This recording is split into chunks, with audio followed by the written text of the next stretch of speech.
Every year, I think I know what I'm growing, and every year the seeds completely change the plan. Today, we are going to look at all of them together. They are sitting next to me.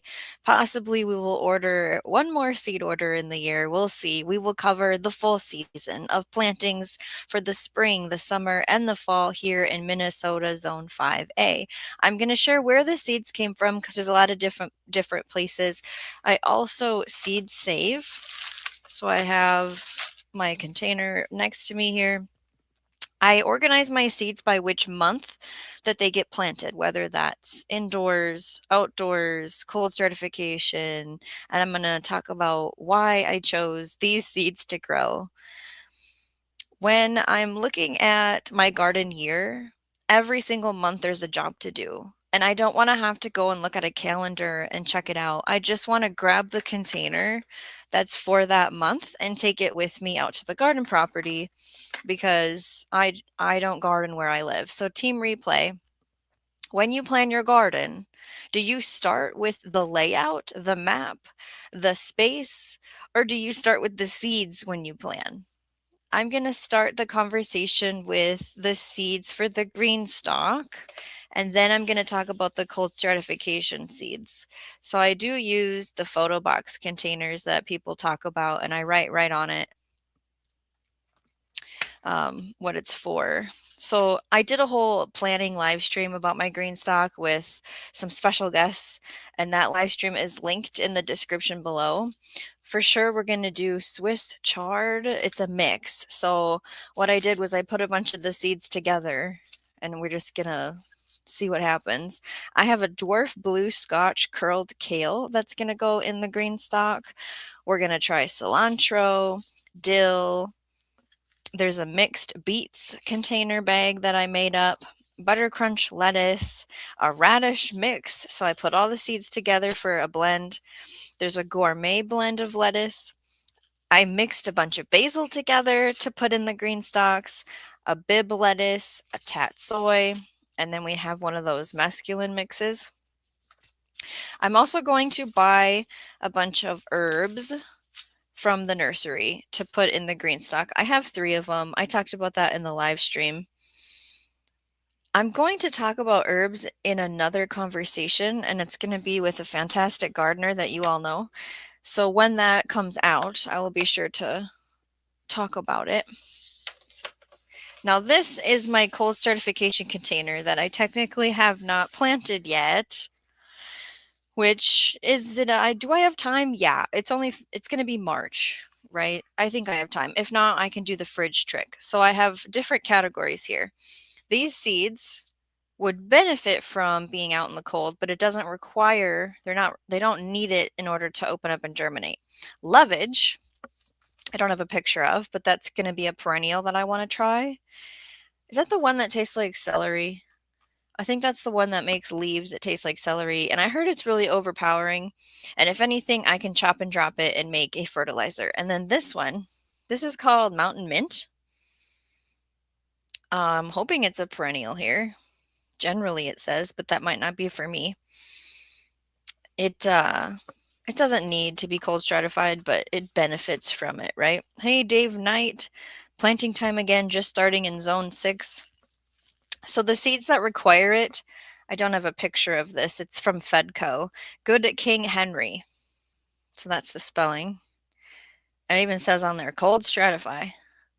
But it says only 5 days. Usually when you cold stratify something, it's because it needs like weeks. And then I have a pack of poppies. So black peony poppy, black swan poppy, Flemish antique poppy, and double pink poppy. Hopefully I'm not late for those. Hopefully March is like just the perfect time for us to do that. Anastasia says my husband and I start with what we're going to plant and then make a layout.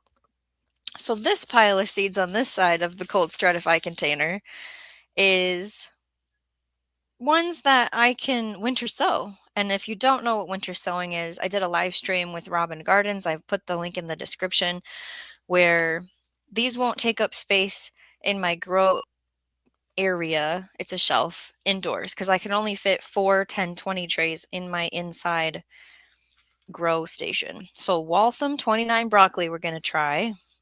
Golden Acre cabbage. I can't show you where I bought these because they closed. So it doesn't matter. Lacinato kale, and then some more of that dwarf blue Scotch curled kale.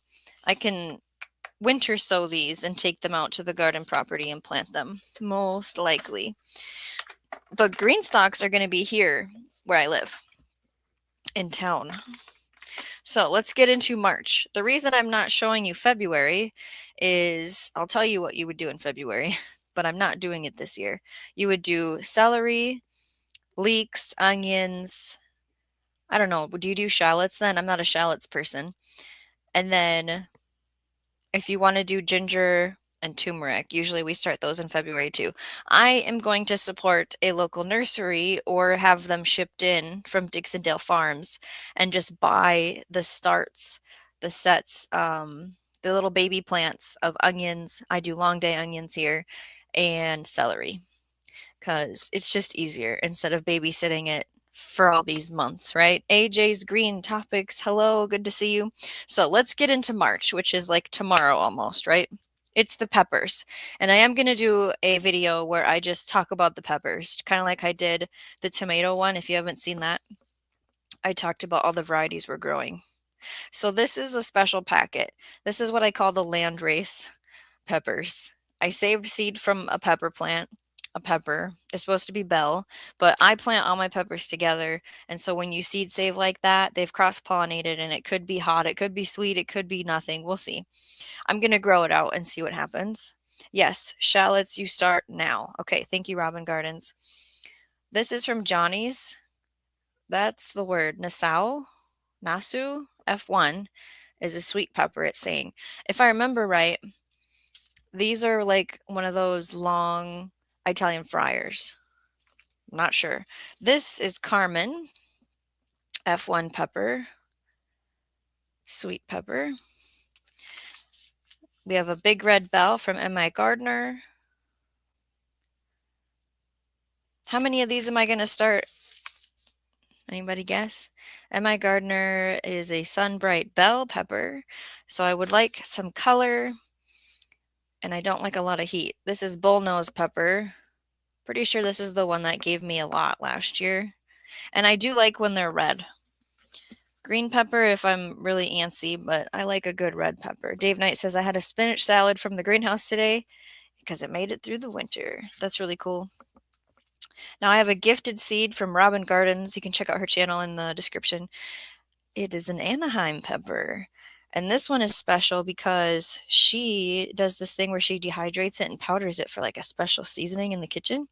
It's a mild heat, 500 to 2,500 Scoville. The heat is in the ribs and seeds, which I remove, tell you that. Serena Norell, good to see you. Dusty Flats, hey, how's it going? I think I was talking to Robin. We have warm temps and then we're going to get snow. This is a pimento pepper. This is from Seed Savers Exchange. And so it's a little ribbed, what do you call it? It's not long. It's like a little tiny. And this is the pimento inside of an olive. And so I'm going to do something with this, of course, like fermenting or pickling. I feel like I had an idea, but I've lost it. I don't remember. This one's new to me. Well, that one's new to me too. Excuse me. This is King of the North pepper from Seed Savers Exchange. So I've heard mixed results. I've heard people struggle with this, and I've heard people say it will always be in their garden because it was amazing. We'll see what happens here in my climate. The whole point of growing variety right now for me is I'm in the testing phase. I'm trying to figure out what is going to grow easily without getting diseases and pest pressure. What grows out to maturity within the amount of days that I have here. I have roughly 150 days frost free. Serena's asking if I'm going to make pimento cheese. No, I wasn't planning on doing that. I don't know what I'll do. You'll find out when I show it. Robin Garden says, UK folks love King of the North. Okay, these I wasn't going to grow. the ones I'm going to show you next, I wasn't going to grow this year, but I have recently discovered how much I love fermented hot sauce. So here's what I put in my hot sauce with some of those sweet ones that I just showed. So I did from M.I. Gardner, this red habanero, Caribbean red. I'm doing that one again. This was free and I love it, but not to eat by itself because I'm weak. I can't handle hot. This is datil pepper. So it says blazing hot. Doesn't tell me the Scoville. For those wondering, I'm sorry. This one, I was too afraid to eat straight, like just this Sugar Rush Peach. It's so cute. But I have a bunch of them in the freezer still, and I just started another batch of Vay's Place fermented hot sauce. This is those cayennes that are good for drying. I just have some survival garden seeds left over. Like all seed suppliers sell some form of cayenne peppers. I like to let them dry whole just like that, and then we crumple them up and use them in different recipes. I'm going to grow this Luchauer paprika again, but this is the one that's more hot. If you want like a spicy paprika, and the goal is to smoke it on the grill and then dehydrate it, and then I can make a powder for a seasoning.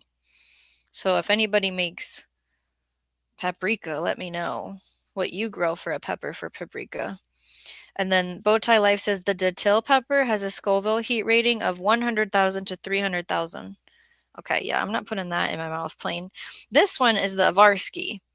This one makes a good paprika that isn't super hot. So again, I want these to fully mature, turn red. I want to smoke them on the grill, and then I want to dehydrate them and powder them. There's also ways to take a pepper and dry it out and then rehydrate it to make a sauce. Like the poblano is one that is known for that, if I remember right. This is also one that is great for chili powder. So I don't have a couple of peppers on here that maybe you're questioning, why don't I have them? And I will answer that question. So there's no jalapenos in here. There's no yellow Hungarian hot wax. There's no shishito. And it's because I just don't need them. Our lifestyle has changed on who eats what, and I'm burnt out on shishitos. I'm sorry. I grew way too many plants last year. I didn't know. I mean, I was pickling them and freezing them and eating them, and nobody else liked them. So they're not on the grow this year list. Maybe they'll come back in another year, but this is now April. So that was just March. That's what I need to start. I need to start, 2 of each or something. We'll see. People are talking about the datil peppers are hot. Poblano is good stuff, says Robin.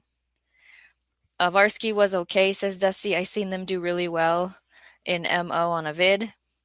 Okay, so here's the tomatoes. I did a really in-depth conversation about tomatoes in a video. You can go check that out. The stuff that we're going to get early right away, just to eat fresh. Early treat hybrid, and then I have an early girl. We'll see who does the best, right? I have the paste tomatoes next. Vase Place says, age and abundance does that, Johnny.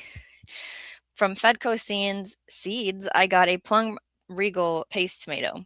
This is one that is resistant to a lot of the different wilts that can happen and blights. This was recommended by a Minnesota gardener named the Homesteading RD, which on the video that I showed these seeds, I linked her channel in that. This is a first time grow for me. I'd like to narrow my paste tomatoes down to a couple varieties. And then that's my tried and true. Ecology says Bowtie Shawnee is the Bowtie human inviting Shawnee to enter the hot pepper challenge. That's not happening. This one's from Johnny's Granadero F1 is a paste. What I need to test is who grows quick and large and produces great amounts of good sized paste tomatoes. That's what we're trying to do. So I'm going to grow San Marzano this year. Now this one, when I was doing my research, it doesn't have a good shelf life, I think is how it was said. It's one of those like harvest and do something about it. And then after I thought I had all the paste tomatoes to try, guess what happened? Look what they did to me. They sent me a free seed, Baker Creek Heirloom Seeds, rareseeds.com. So now I'm trying this too. Pink Fang, some kind of paste tomato. How dare they? I have this special seed. It's an Italian Nona tomato that was gifted from Diva in the Dirt on the tomato video. Her channel is linked in the description. The video where she talks about the story behind the Nona tomato. It can be for sauce. It can be for slicing. Now we're going to switch to like grape cherry sized tomatoes. This is the Grappoli d'Inverno. So this is the one that's called kind of a winter hang vine one, where at the end of the season, before the frost comes, you can clip the plant, bring it in, put it in a cool, dark place on the vine. Apparently they are good for 4 to 6 weeks, it says. Anastasia says, my husband and I have sensitive stomachs, so we watch what we eat. Yeah, I've had to change what I grow for that reason in my household too. This is the everybody gets addicted to cherry tomato that is a hybrid. It has 2 different parents that we don't know who they are, but it's the Sun Gold. It's that orange little cherry tomato. I'm making turkey broth and it's beeping that the Instapot is finished, that cycle. In case you can hear it, it's okay. Everyone's fine. This is the purple bumblebee tomato. So this cherry tomato, see the coloring of it? It does remind me of the purple Cherokee, but little. And I've heard that you can ferment these. I'm not sure on how to do that, but I will figure it out. But they're nice to have. This one is Berry's Crazy Cherry. It makes those little yellow cherry tomatoes, those huge clusters. You just need one plant, right? Did you see that? It's crazy. We have Gardener's Delight, which is another cherry tomato. I believe this is the one that I saved in freezer bags to put in roasts, but I'm not sure because I had a little mishap last year with labeling stuff. So we're doing that one. Kevin says, could anyone recommend an early slicer tomato with generally good disease resistance for a mid-Atlantic region? Well, hopefully someone can help you out, Kevin. I'm still in the experimenting phase of, like Robin's been growing tomatoes for years, so she probably has an idea, but I'm still trying to figure it out. Here is the slicers, which you could turn into sauce if you wanted to. They're just more watery. The yellow varieties I'm going to talk about first, which is Dr. White Cheese. This is a very large, meaty, beautiful tomato that I feel like will always be in my garden. I had to start looking at yellow varieties because of my husband's health. So he seems to like pork chop, but I'll tell you what, you can't freeze it and make a sauce out of it. It's one of those eat it fresh or make the sauce when it's fresh. Don't try to preserve it. Then I have a competition going. Hey, South Florida Sunshine Tropicals. Hey, Shawnee, I have one like that, but found them empty because I put everything back. Bowtie says, after this year, maybe I'll stop eating hot peppers. Dusty says, you really have to grow them yourself to know soils and weather can change results. I know, and it's every year. So, I was growing some of these varieties here in town, and then now I'm growing them out at a garden property, which is a completely different everything. So there's a competition going in my garden on who will win. The first runner-up is Beefy Purple. Now, this is a determinate tomato. That darker flesh, it's probably really sweet. So will this outperform the beefsteak? The one that you always see the people get at the farmers markets? Because let's be honest, the farmers market isn't a place to sell cool, unique heirloom tomatoes. Nobody wants those. And then there's this one is new to me. This was gifted by Robin Gardens, and it's called the Cherokee Carbon. And so it's a hybrid. The 2 parents are the Cherokee Purple and the Carbon tomato, I think are the 2 names. So the reason why this one's cool is because it has that flavor of the Cherokee Purple, but it has the ability to hold its own when a rain is coming instead of splitting and cracking and getting all stressed out. So the competition is Cherokee Carbon beefsteak and beefy purple. Who's the best? If I could nail those down to just one variety to grow every year, we would that would be great. Okay, so another new one to me this year is Mr. Tartar's German. This is a 1 to 1.5 pound tomato, pink tomato mushroom basket I got from Urban Farmer. And so it's one of those like ribbed tomatoes. I think this is this the one from Russia? I talk about it in that video. Talvez is an expensive F1 tomato that was recommended by Jacques in the Garden, and I talk about it in the video, what's happening with that this year. And then last for the tomatoes, there's a lot more seeds coming, everybody.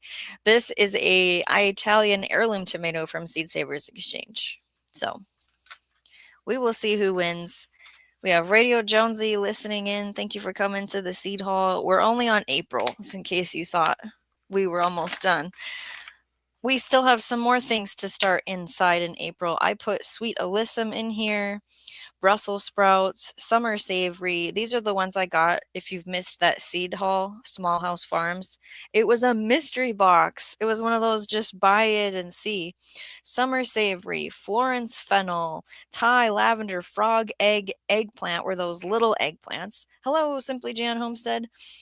We have Ford Hook Swiss chard. We will start that, and the rainbow Swiss chard. So that's probably the blend that we did. I am new to the eggplant world, so this is aubergine. We'll see how that does. And then this is a celosia flower, which I've never been good at growing. We're going to start them indoors this year to see if that helps us. And we have from Seed Savers Exchange the Amish coxcomb flower. So if I can get these going and then transplant them, that would be easier instead of broadcasting seed all over and then nothing shows up in the end, right? Dusty says, I'm thinking the Italian anything does well. Ecology is bow tie in the bushes. Serena's wondering why someone's not answering her. Ford Hook is Robin Garden's favorite. All right, we made it through the indoors in April. We got a lot coming up. Depending on soil temps, in April or May, I could be direct sowing golden Detroit beet, dark red beet, Harris model parsnip. Parsnip's new for me. That came from Small House as well. We have some lettuce blends. I like to start some inside and also direct sow, which we'll explain more about in the next show. Broad-leaved sorrel, that is new for me this year. I'd like to plant one around each of my trees on the West Island, and it's supposed to be for what? Do we remember? I don't remember what I'm supposed to. Is this the lemon tasting one? I think it is. Dusty says, put some Amish coxcomb in winter sowing. Oh, they did well here. Lots of seeds to collect also. Okay. Good to know. We have our Valentine's Day radish, our breakfast radish. There's no pictures for these. I can't show you. The early scarlet globe radish. So that's the blends that we have for this year. And then one of the things from Small House Farms was this sugar. Do you remember the name? Boy? Is it Sugar Boy? Snap pea. So speaking of peas, that's one of my favorite things. So I will talk about that. We are going to do green arrow shelling pea for the spring planting of peas. We do sneak in a fall planting, which is a different variety. We trellis them on cattle panels. And then this is a Wando pea. We only grow shelling peas normally, so that snap pea will be new to us. I do have a pound of each, so I will not run out of seed because I take peas very seriously. Robin Garden says, me too, sorrel for the first time. Yup, it's the lemon taste, they say, so I was in. Again, it's like, well, it's a leafy thing that I can turn into fertilizer if I don't want to eat it, right? This is the one that says May or June outdoors, again, depending on soil types. Robin Garden says, Green Arrow, tasty. Yeah, it's one of the tried and true varieties for the garden property. We have a lot of different basils this year because why not? We're going to do lime basil. I like to make tea from them. Lemon basil. These are all from Baker Creek, rareseeds.com. This is a Thai holy basil. This is cinnamon basil. So I'm going to direct sow those. I usually just don't have enough room to do it indoors. I have a Mrs. Burns lemon basil too from Fedco. I'm not sure how different it is. There's some flowers to direct sow as well. So Benary's giant, I have orange. These are the ones that have the larger flower head. I have orange, wine, which is like a purple, scarlet is a red. I have these I'm growing again. I did this last year and I don't know if the seeds are okay, like the ones that dropped. If the birds ate them, I don't know if I saved seed. This was hard to save seed from because it's really spiky, but it's the Mexican sunflower, Tithonia rhodandifolia is the, because there's different types, I think, of Mexican sunflowers. The stem of this thing is fuzzy up by the flower head, and it was the one that I put in the rain garden. It was amazing. Here, there are cucumbers in here that are from a seed place. But I also did a fun thing last year where we're land racing some cucumbers. So I'm seed saving the best I can, which is trickier with cucumbers. And so what is this one? It's a pickled cucumber, but I ripped the top off. I don't know. what I don't know. Last year I talked about it. And then Tasty Green. Is that the burpless? Yeah, burpless English. And then Market More. And then I also grew white ones, a salt and pepper one, and then I grew a round one for juicing that was green apple. So I have seed saved, and then I just mixed them all together, which I don't know where they are right now. But you know what cucumber seeds look like. I just want to get good at saving seed, and so I also think it's fascinating when we save the seed from the land that remembers, our soil. Jade says, I ordered mine Wednesday. Can't wait to start germinating. That's exciting. Dusty says, red torch finally bloomed and the frost took it out. They get tall. Yes. I still have the stalks. I left them just in case something wanted to live in them. Did I open this one yet? Nope. This is May, June. June gets really busy. Like, we haven't even hit all the June direct sow stuff yet. Dusty says, I don't have my seeds out, but that was a pickler's variety. You were missing the name. Yeah, I just don't remember, Chicago pickler or what was it, right? Oh, Ecology Today says, question, Shawnee, any tips for someone who's lousy at growing cucumbers? I direct sow mine. I just dig a trench and I sprinkle them in. I mean, like, I planted 60 seeds probably in one row. And I put them on a cattle panel. I don't let them go on the ground. I grow them up. That's all I did. Good to see you, Jade. Let's see if did I miss anybody else's. Simply Jan, what do you like to do with your lemon basil? Okay, what are we on? May or June, depending on the temperatures. The cilantro, which is one that we do a rhythm with, which I'll explain in our next live stream about mapping out the garden year. Calendula. This is an easy one to save seed from. If you don't know how to save seed from anything, we did a whole live stream with Robin Garden, seed saving basics. This is borage. I got the seed in that box. I already have borage that possibly self-seeded and is going to get intense. But again, I can chop and drop it. I can use it for fertilizer in like a bucket of water. Now carrots. Simply Jam puts the basil in tea. That's what I do too. The carrots game. I want to know what is the best carrot for my soil type, for my days to maturity, the length that I want, the flavor that I want. I'd like two. I'd like to figure out a juicing carrot and then a storage carrot. So we're experimenting. I didn't get any Balerio, and I feel like I need to get an order in for Balerio. Danvers is when I've grown Scarlet Nantes. And so that's what we're putting in the spring. I have one that has a picture. I don't know if I can get it out. I have 3 grams of seed in this one. So that's the Danvers. This came from Botanical Interests. I don't like really long carrots because of my soil type. It needs to be, 6 to 8, no bigger. We'll see. I don't do rainbow carrots anymore. My chair is really loud today. Dusty says Nantes imperators do well. Okay, I might have to look up imperators and Bolero because I really want to nail down what are the good two. and I wanted one for juicing. The mystery cucumber ripped off on top looks like homemade pickles, cucumber seeds from the packet on the Botanical Interest website. There we go. Called homemade pickles, says Dusty. Thank you. Carol says, I just planted some calendula in between my small cabbages.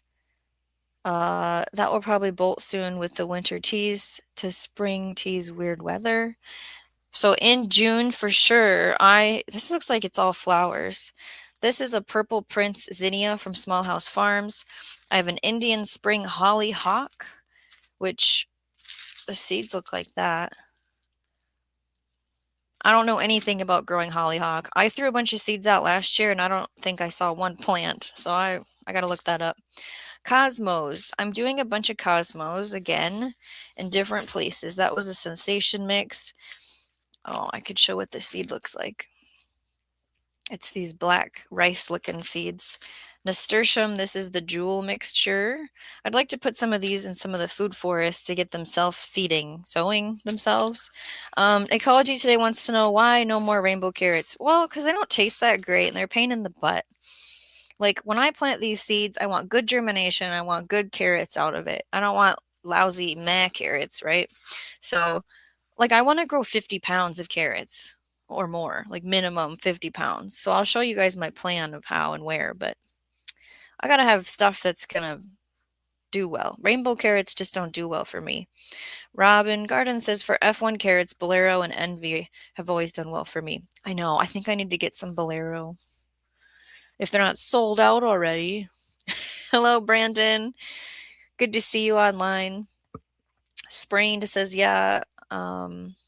Yeah is my favorite carrot for juicing. It's small but super sweet. Okay, because yeah, I haven't found a juicing carrot that I remember. Velvet Queen sunflower. So I have a bunch of different sunflowers usually. Velvet Queen, Lemon Queen. This is a California Giant Zinnia. And then Autumn Beauty sunflower. So different colors of sunflowers that aren't always just yellow. Now I did a really cool picture of a sunflower last garden season and I put it on a puzzle. You can have a puzzle sunflower from my merch store. Link is in the description. It's from Printify.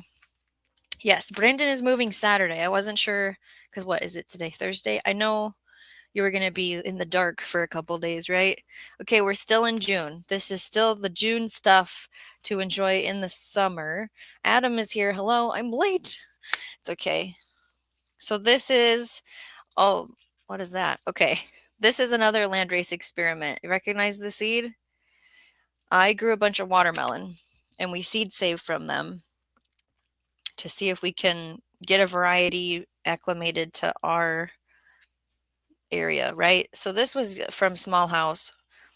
Horace Boyetti cucumber. So we're going to add that to the cucumbers and plant the landrace ones and just keep mixing them. Like the whole point of it is for them to cross. Unless they are the kind of seed that doesn't cross, then it is what it is. Oh geez, what happened over here with that? Dill Ducat is new to me. I've grown dill that makes the flower head really fast. Bouquet dill, I think is that one. And then I've grown a dill, I don't remember what that one was last year, to try and have a more of the leaf, the ferny fronnies. And then Ducat was, Robin Gardens said that it does more of the foliage, which is the yummy part, right?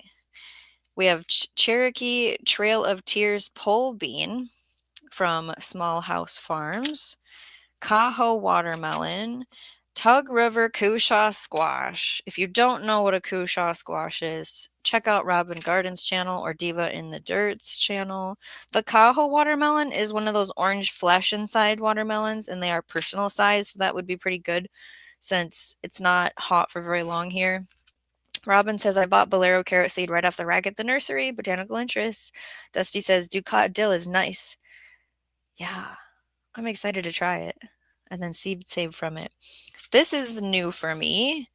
This is from Seed Savers Exchange. This is Williams sorghum. And this specific sorghum, Williams, is supposed to be where you use the stalk and you make like a cane syrup. If anything, I'm trying to grow more food for the birds, kind of. Like, I thought about using the grain that it makes to make a blend for a flour. I don't know what we're going to do. I need to get millet. It was supposed to be sorghum and millet, and I haven't bought any millet. So here is new to me. This one I'm super excited about. This is the Seed Savers Exchange Thelma Sanders squash. So this is a winter squash, which I like because it's less work. We grow it all year, we cure it, it goes in the storage on the shelf, and that's it, right? It's a cream-colored acorn squash, sweet chestnut flavor, describes it as a good keeper, better than sweet potatoes, 85 to 90 days. Now it is a cucurbita pepo, which means I will be battling squash vine borers, which our plan is to broadcast in the spring a bunch of yellow mustard seed. I have this much. And then plant the squash around it in June and see what happens. So adding to our landrace watermelons, I did pick up Black Diamond, because that was not in the mix last year, and some new seed for All Sweet, Jubilee, Crimson Sweet. These are all 85 to 90 day watermelon, which I need. And then for cantaloupe, I have Haley's Best and Golden Honeymoon. I don't remember if those are personal size, like really, like they fit in your hand, or if they're the ones that you see at like the grocery store or an Amish cart.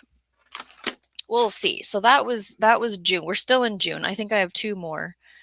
Good evening, Joe. We're doing the seed haul. Brandon says acorn squash, yummy. Okay. We haven't even talked about beans yet. Should we do that next? So I have a lot of beans going on. This is a special bean. This is a cranberry bush bean that was grown by my mother, and this is her seed. So we will continue to grow this and save the seed to keep the heritage and with our ancestors on the property. This is a pinto bean. It's supposed to be a bush, and bush means I don't have to put up a bunch of trellises for it. And when you want to grow beans for dried beans, you got to plant a whole lot of plants, which I have the space for. So pinto bean is a bean that's useful to my household and my kitchen. This one is called Provider. See the dark color of that one? You can use it as a green bean, but I think my plan is to use it for a dried bean. We're going to do a whole big row of that. This one is the Contender. So this one I will grow for a green bean, a fresh eating bean when it's little and tender. And this is a bush. And I did seed save my own, but see the difference? Like how big these are, and look how skinny and weak. This is my seed saved green beans, which I'm going to keep doing every year. But that's, I don't know, not a good sign, I feel like. And then we're doing a different color blend, right? So this is the Roma 2 bush bean to grow to maturity and have it dry. Because it's another one of those things that you let it grow and it cures, and then you just put it in a shelf on a jar. Okay, June. I have some cowpeas that were given to me through that box at Small House Farms. I grew cowpeas last year with my tomatoes, and I won't mix them again. I'll grow them on their own space. Okay, we're getting into pumpkin land. Some of these are for your eyes, and some of these are to eat. I would like to try and get the family more acclimated into eating pumpkin things, and maybe that means baking with it. I don't know. Joe says for cantaloupe, I prefer Heart of Gold. So good. Oh, good to know. The replay will be available after the video processes, and I can read everything too for what I've missed. Dusty says Haley's Best is the old standbys. Robin says Haley's Best cantaloupe is normal size cantaloupe. Okay. And then, okay, to pick the cantaloupe, it has to be, you can smell it. And if it's soft, it's like too far gone, or does anybody have cantaloupe picking tips? Adam says the frogs and crickets are confused. They're so loud, thinking it's spring, but it's not. Ecology Today says we are still under 2 to 3 feet of snow, 5 to 10 feet in piles. Oh. Dusty says, I was going to try those fava beans, but they look difficult to prep. Where are those? I'm planting those this year. I think I'm putting them in the spring. Oh, it's right here. It's just in a box I can't even close. So this is a cover crop of buckwheat. The seed's kind of loud. I could show you the picture. My plan with this is to grow it in the pepper patch, broadcast it out after I've already transplanted the pepper plants because once you put the pepper in, it just takes a while before I need to be around it again. And the buckwheat, after 30, 35 days, I can go around and cut it or stomp on it after it makes the flour. And then it'll just be green manure around the peppers as a mulch. Um, this is the fava bean. I wanted to grow it for the fava bean, but I have tried growing it twice, two different ways, times, beds, areas. Still haven't managed for it to make a bean, so it's just a cover crop at that point. I'm going to try it again to grow it to maturity to have that pod with the bean in it. But we'll see if it ends up just getting terminated. Okay, June is still what we're doing. A small ornamental gourd mixture. Howden pumpkin, I'm growing for carving. A jack belittle because it's cute. Amish pie squash, we're going to try eating that kind. So labeling is going to be very important when I go put everybody out in their permanent homes. Delicata squash is for eating. And maybe the next pack, I seed saved a bunch of pumpkins that I have no clue if you will get the true version or if they're hybrids. So Jan says, how big is your garden? Well, one of the garden spaces I can't use this year, it was 3,700 square feet of growing space. Some of that is just flowers. And so I'm going to say I have 3,000 square feet of planting. Like things are planted there, whether it's perennials, flowers, or my annual crop rotation. And I'm hoping to expand this year. There's a plan for that. June, we're still in June. Okay, I showed you my landrace green beans, how pathetic they were. We saved a bunch of marigold seeds. So I grew Cracker Jack, Strawberry Blonde, I don't remember the other names, French, and I mixed them all together. Okay, so these are the seeds I saved. Giant orange pumpkin. We have a landrace of one of my mother's pumpkins. We keep the different, let's see, does it have the other kind? There's like they're usually Cinderella pumpkins if it's orange or pink. Those are seeds that my mother grew and saved, and then we're just continuing to save. A medium orange pumpkin. I have children. We want to carve pumpkins, and we don't want to pay $100 to go get pumpkins. This is a bean seed that I saved that I'll plant out for dried beans. This is a good mother Stallard. So it is a pole bean. I'll have to put that on a trellis. The other bean I grew last year, see, I switched to all these bush varieties because I'm sick of trellises. This is the 1,500-year-old cave bean that I grew last year and I saved to replant. Oh, here's my landrace cucumbers. I just mixed everybody together. We don't know who's round or white or long or fat. We don't know. Pink Cinderella, sunshine pumpkin, grizzly bear pumpkin, and some squash that I saved. No clue what type that is, but that's the fun of gardening. And, lesson of label the best you can. We're still in June. Nope, we're moving on. Okay, so as you can see, I will be out planting every day. Pretty much. Looking over here to see. Okay. July.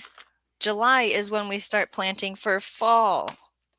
The fall garden. Yes, some of it we start as little plant starts, which you can do outside at that time or inside if you want to have control. And then you can direct sow things too.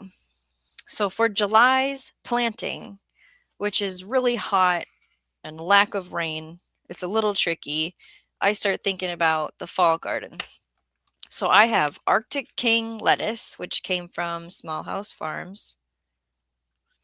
And then golden ball turnip. I grew a turnip last year, but it was oh boy, what was it called? Is it called purple top, which is all just cover crop because I didn't harvest. I broadcasted an entire 30 feet of it.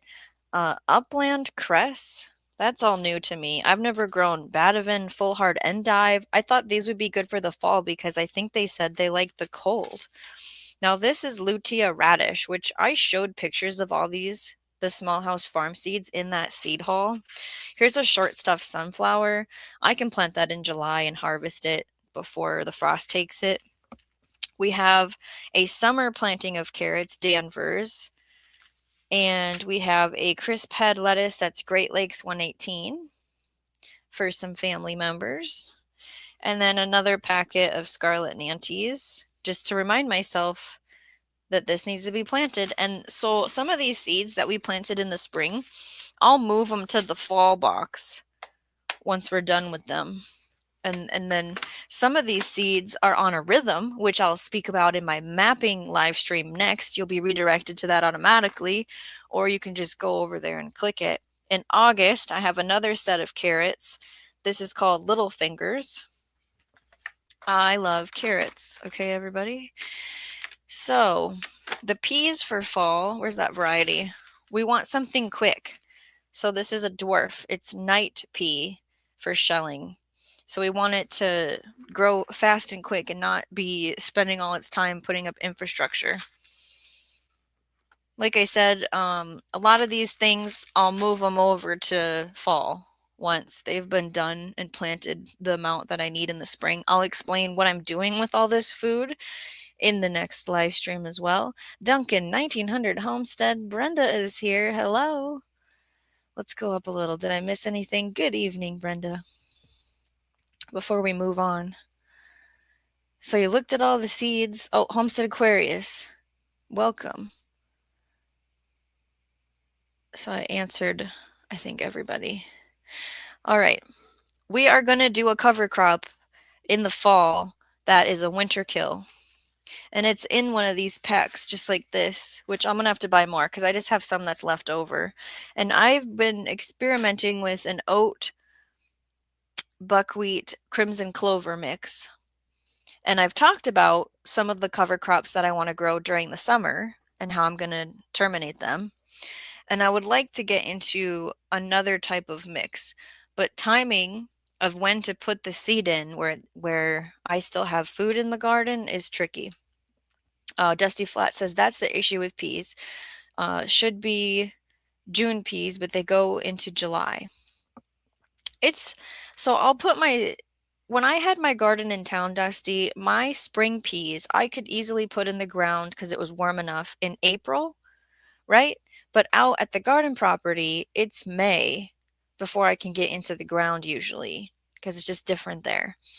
And then I'll still have peas on the trellis in June and maybe July, but my tomatoes are right after them, or the cucumbers are coming up. And so I chop and drop those peas, let the summer crop grow, which those are ones that stay put for the most part. And then was it July or August last year that I put these peas in for the fall harvest, and I was able to get a harvest off of them. Sometimes it's one of those things where they just get to flowering and then you don't get a harvest. So if you haven't caught on, I organize my brain in some categories on how to pick what seeds to grow. There are some fantasy crops, things that you want but shouldn't grow. There's the responsible crops. These are things that are for storage, food calories, reliability. Then you have your experiment crops, the new stuff, the weird stuff, right? The emotional support plants are flowers, herbs, whatever brings you comfort. But there's an honest question. Will it actually work here? You have to know your season length. You have to know your pests. How much space do you actually have? I have, dare I say, a limited amount of space. So you also need to know your effort level. If you just want to plant on the weekend and be done, this is too many seeds for you. I will be planting pretty much every day. My beautiful edible garden, you made it to the end of the seed haul. You'll have to catch the replay to see all the seed varieties that we're growing this year. And guess what? There is a clipboard with a list of seeds that I still kind of want to order. So if we actually do that, I will show those in a separate conversation. It is great to have everybody here. Traveling with Combs was live earlier. I have to catch the replay because we were busy doing all kinds of things with the family. It's good to see you. Check out the replay. Check out the description. So you know what I did? I made a seed calendar guide that for most of you So, like, I'm not looking at you, Florida, right? But most of you will be able to look at the guide and go, oh, okay, that's when I should do this seed. Or maybe you're not sure when to do your fall garden. The guide is free for you to download, and hopefully it'll help you put those things into place. I also have a planning the garden checklist that might get you thinking. It is kind of geared more towards beginners. And then there's a salad garden plan if you want to look at a space where it would be themed to make salads from. I wrote the plan and I have included it. And then there's a square foot planting guide if you're into that. How many seeds go in 1 square foot for each crop?